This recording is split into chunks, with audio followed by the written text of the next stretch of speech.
الابطال. هذه مشاركته رقم 16. الحضور الثالث عشر للزعيم. هنا دقائق رونالدو 1-0 للهلال عن طريق كارلوس إدواردو في اقل من 3 دقائق بالقميص رقم 3 يكرر هدفه في مرمى بيروتزي الايراني ويصعد رفقاء رومان دياز. 1-0 للزعيم. كرة وانطلاقة سريعة. الهلال يؤكد خبراته الآسيوية. تمرس في القارة الصفراء. الرايات الزرقاء ترفع. علامات الهلال ترفع.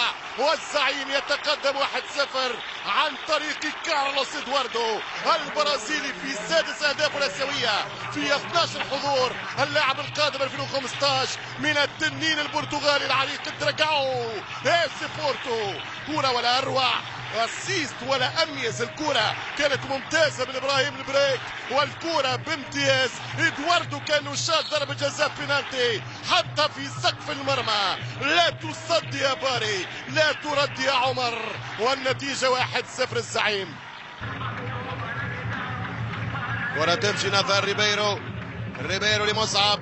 مصعب يوزع كرة في منطقة جزاء خطيرة سوريا. ما زاد شانس فما إمكانية عن طريق اللاعب سيرجيو غارسيا والراس والتعادل. وهدف التعادل للفريق الريال. هدف التعادل من رودريغو تاباتا. هدف التعادل من رودريغو تاباتا. السيناريو القاتل والهدف القاتل اللي قلت نشوف فيه. هدف التعادل. الهلال عجز عن انهاء المعركة والديربي وفي الأخير يأتي هدف قاتل في الدقيقة 78 يولع مع آخر دقائق المباراة. هدف التعادل للفريق الرياني عن طريق رودريغو تاباتا. الكرة هنا وحده برشا اخطاء دفاعية اليوم. برشا اخطاء دفاعية في تمركز لاعبي الهلال. كرة على القائم الثاني وضربة راس تاع معلمية. الرياني الرهيب يتعادل عن طريق رودريغو تاباتا. رودريغو يسجل هدف التعادل في الدقيقة 78. كرة لا تصد ولا ترد. هذه فرحة الجماهير الريانية اللي انتقلت إلى الرياض مساندة لفريقها بطل الدوري القطري العام الماضي. تباطأ مساهماته ويصنع الأهداف ولكن الآن يسجل هدف سيكون غالي جدا. كفاية بالقائد الشلهوب ينفذ الكرة. محمد الشلهوب آخر كرة الهلاليين في منطقة الجزاء. كرة تمشي خطيرة ضربة راس صعبة وكرة قريبة وركنية. كرة قريبة جدا من الحافظ وعمر. كان ممكن الهلال يخطف المباراة. شوف الكرات الثابتة هي مباراة الكرات الثابتة الحقيقة. هو ماتش الكرات الثابتة وديربي الكرات الثابتة. كرة قريبة من باري. تمشي الكرة الأخيرة يلعب الحارس خطيرة والتسديدة وفي أمام الحكم يقول ضربة جزاء. الحكم يصفر بينالتي للهلال.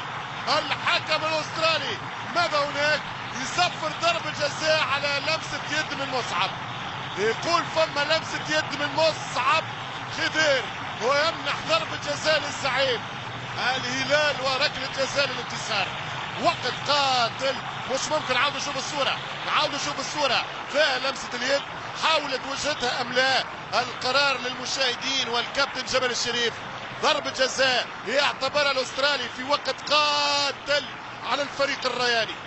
مصعب خضير يده يعتبرها الحكم الأسترالي مفتوحة وغيرت وجه الكرة والدليل الكرة مشات يعني في اتجاه الركنية. شوفوا الكباتن في الاستوديو مع الأخضر ما لهم وما عليهم. الآن الكرة الأخيرة بعمر باري أو الشلهوب الموهوب الذي دخل ليغير الظروف الصعبة للهلال. ضربة جزاء للزعيم من أجل 3 نقاط وتغيير جديد في الترتيب أم سيبقى على ما هو عليه؟ سنرى ونتابع. الصدارة حاليا للريان مع بيروتزي إيران.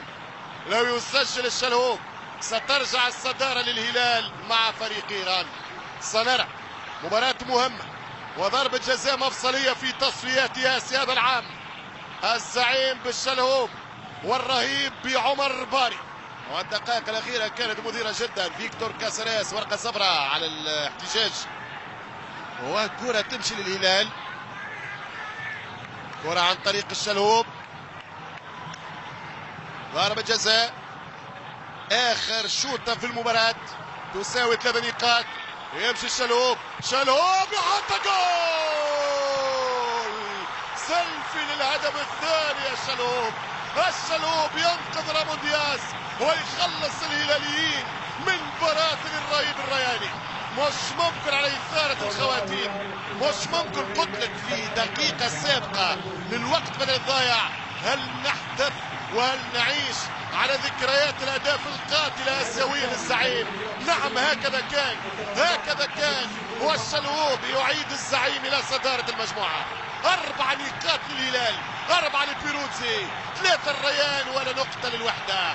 في السقف ولا أروع في الوسط أمنها الشلهوب. يلزم قوة شخصية، يلزم خبرة كروية طويلة. مش سهل انك تشوت بينالتي الربع في دقيقة 94. كل الضغط على الموهوب، ولكن اللي عنده الشلهوب يغير المكتوب. 2-1 للزعيم في ماتش صعب وصعب جدا. ماتش كان مبكر بهدف ادواردو. الهلال تراخى واستسهل وسير، ولكن غدر بالكرة وبواقع الكرة وبحقيقة واستحقاق تباتا في 1-1. ولكن الكرة الغدارة، ضربة جزاء في الدقيقة 94 تمنح الهلال والشلهوب الانتصار ب 2-1. أصعب 3 نقاط في هذا المشوار الآسيوي لفريق رامون دياز. ضربة جزاء يحصل يا مصعب. الريان استبسل في الدقائق الأخيرة، الأودروب كان قريب، ولكن الهلال فاز في الختام. زميلي الأخضر بالريش، إثارة المباراة في الدقائق الأخيرة، ضربة جزاء باش تسيل برشا حبر. الجانب القطري يرفض هذه الركلة، الجانب السعودي ضمن 3 نقاط. والنقاش في ضربة الجزاء يتواصل معكم في استوديو المباراة.